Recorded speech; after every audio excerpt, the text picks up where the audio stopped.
জ্বালানি তেলের সংকট নিয়ে জানাতে খুলনা এবং দিনাজপুর থেকে যুক্ত হয়েছেন আমাদের সহকর্মীরা। প্রথমেই যেতে চাই খুলনায়, সেখানে আছে সহকর্মী আমিরুল ইসলাম। আমিরুল, খুলনার পাম্পগুলোতে তেল নিতে দীর্ঘ লাইন নেই, যেমনটা আপনি জানিয়েছেন, যেখানে আমরা ঈদের পরে কয়েকদিন যাবত যে চিত্র দেখে আসছি, যে তেল নিতে দীর্ঘ ভোগান্তি বিভিন্ন স্থানে, এবং মানে অনেকটাই তাদের সেই ঈদের আগের যেমনটা ভোগান্তি পোহাতে হয়েছিল, আবারও একই সেই সমস্যা। কিন্তু খুলনায় কেন দীর্ঘ লাইন নেই? এই কিভাবে তেল সরবরাহ স্বাভাবিক থাকছে, জানাবেন বিস্তারিত। খুলনায় যে 3টি তেলের ডিপো রয়েছে, পদ্মা, মেঘনা, যমুনা, এই 3টি ডিপো থেকে সোমবার থেকে যে তেল উত্তোলন ও বিপণন শুরু হয়েছে, এবং এখানটায় থাকছে যে বিভাগের 10টি জেলাসহ বৃহত্তর ফরিদপুর যে 4টি জেলা, মোট 14টি জেলায় তেল সরবরাহ হয়ে থাকে। আজও কিন্তু সকাল 8টায় শুরু হয়েছে তেল উত্তোলন বিপণন। এখানটায় যে অন্য অন্য জায়গা থেকে ট্যাঙ্ক লরি নিয়ে এখানে অবস্থান করে কথা বলবো যারা রয়েছেন এখানটায়। আপনাকে জানতে চাই আসলে তেল সরবরাহ কি অবস্থা আছে, বিশেষ করে উত্তোলন বিপণন। আমাদের কালকে দিয়েছিল 4000 লিটার ডিজেল, 2000 অকটেন, 3000 পেট্রোল। আজকে শুধু 9000 ডিজেল দিয়েছে। আমাকে নড়াইল ফিলিং স্টেশন আসছে, আমাদের খুব মানে অবস্থা খুব খারাপ। মানে এক সময় পাম্পের লোক জড়া যাচ্ছে, 400-500 লোক জড়া যাচ্ছে, তেল দিতে পারছে না। ওই 200 টাকা 100 টাকা দিচ্ছি, একদিন যে তেল দিচ্ছে এক রাত্রি শেষ হয়ে যাচ্ছে। ধন্যবাদ আপনাকে। আর কথা বলা, আপনার কি অবস্থায় আছে, তো অপেক্ষায় আছে? আমাদের 2 দিন পরে 6000 তেল দিয়েছে, 4000 ডিজেল, 2000 অকটেন, তাতে পাম্পে বাজে যাচ্ছে মারামারি। আজকে আবার আসছি, দেখি কি হয়। কি হইলে ভালো হয় বলে মনে করেন? তেলটা বেশি হইলে ভালো হয়। চাহিদা কেমন আছে আপনার? চাহিদা প্রচুর চাহিদা। এখন কি বিগত দিনের মতো কি সরবরাহ হচ্ছে? হ্যাঁ, ওই রকমই হচ্ছে, কিন্তু তেল মানুষের দিয়ে পারতেছি না। ধন্যবাদ আপনাকে। আপনার সাথে কথা বলবো, কি অবস্থা? আপনি তো অপেক্ষায় আছেন এখানে। এই দেখতে আছি তেলের ডিপোতে হয়েছে আপনার যে পরিমাণ চাহিদা, একটা গাড়িতে যদি আপনার 6000 লিটার তেল লাগে, এই ডিপো থেকে পাচ্ছে 4000 লিটার, কিন্তু 2000 লিটার এখানে ঘাটতি। এবং প্রতিটা পাম্পে যায় দেখেন মোটর সাইকেলের যে সিরিয়াল, এই মোটর সাইকেল যদি সরকার থেকে যদি লাইসেন্স বিহীন যদি তেলটা না দেয়, তাহলে মনে করি যে তেল সংকট হবে না। নগদ নিয়ে এলো হার না মানা হার অফার। সর্বনিম্ন 10,000 টাকা রেমিটেন্স নগদে পাঠালে থাকছে স্বর্ণের হার জেতার সুযোগ।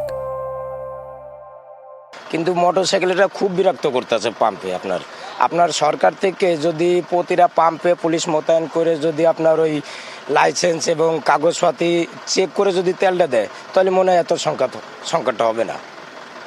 যেরকম চাহিদা ছিল আগে, এখন কি তার চেয়ে বাড়ছে কিনা? আগের চাহিদার মতন তেল পাম্পের থেকে দিচ্ছে, কিন্তু বর্তমানে যে চাহিদা, এই চাহিদা মতন ডিপো থেকে তেল সংগ্রহ হচ্ছে না।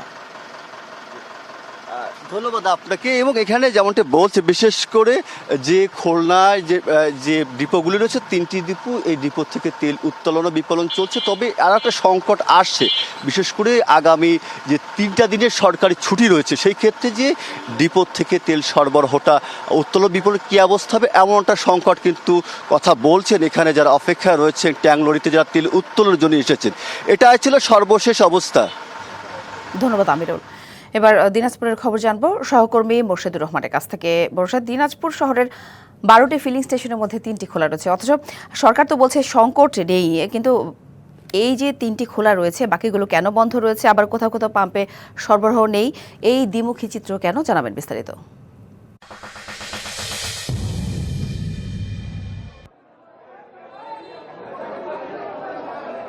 যেমনটি বলছিলেন, আসলে আমি দাঁড়িয়ে আছি যে পাম্পে, এখানে সকাল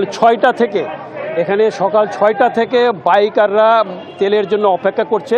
সকাল 9টায় এখানে তেল দেওয়া শুরু হয়েছে। আমি যে একটু জানাই যে তেলের জন্য যে একটা হাহাকার সৃষ্টি হয়েছে এবং একটা চরম বিশৃঙ্খলা বিরাজ করতেছে, সেটি আমি আপনাদের দেখাতে চাই।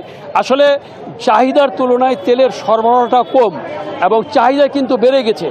তেল মালিক গ্রুপের যিনি সভাপতি, তিনি জানিয়েছেন যে বিগত সময়ে সাধারণভাবে যে তেল ডিপো থেকে সরবরাহ করা হতো, সেই একই পরিমাণ তেল সরবরাহ করা হচ্ছে, কিন্তু মানুষের তেলের চাহিদাটা বেড়ে গেছে। যিনি 500 টাকার তেল নিত, তিনি এখন ট্যাঙ্কি ভর্তি করতেছেন। যিনি 200 টাকা তেল নিত, তিনি 1000 টাকা তেল নিচ্ছেন।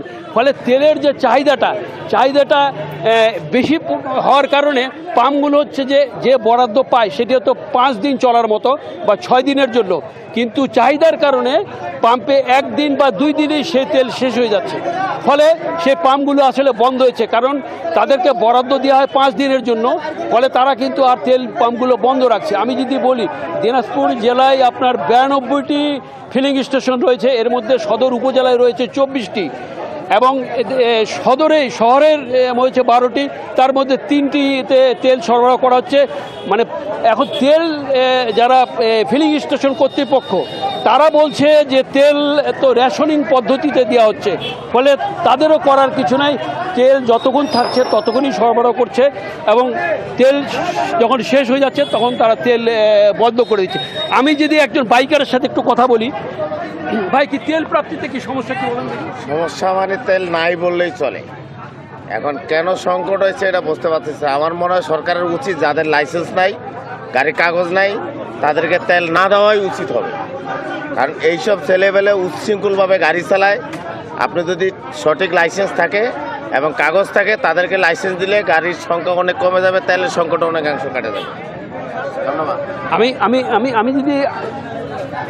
আমি যদি আরেকজন বাইকারের সাথে কথা বলি, যিনি তেল নেওয়ার জন্য দীর্ঘক্ষণ করে অপেক্ষা করছেন, বলেন তো কি অবস্থা, আসলে আপনারা কি চাচ্ছেন?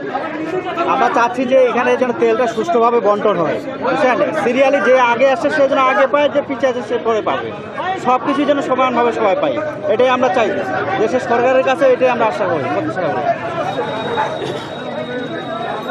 বাইকার বা গ্রাহকদের অভিযোগ হচ্ছে সরকার বলছে যে পর্যাপ্ত তেল আছে, তাদের অভিযোগ যদি পর্যাপ্ত তেল সরবরাহ করে থাকে সরকার ফিলিং স্টেশনগুলোতে, তাহলে ফিলিং স্টেশনগুলো এক নাগারে সবাই কেন তেল দিচ্ছে না? তেল ফিলিং স্টেশন বন্ধের কারণে মানুষের মধ্যে একটা আতঙ্ক, এবং সে কারণেই কিন্তু এই হাহাকার এবং বিশৃঙ্খলা সৃষ্টি হচ্ছে।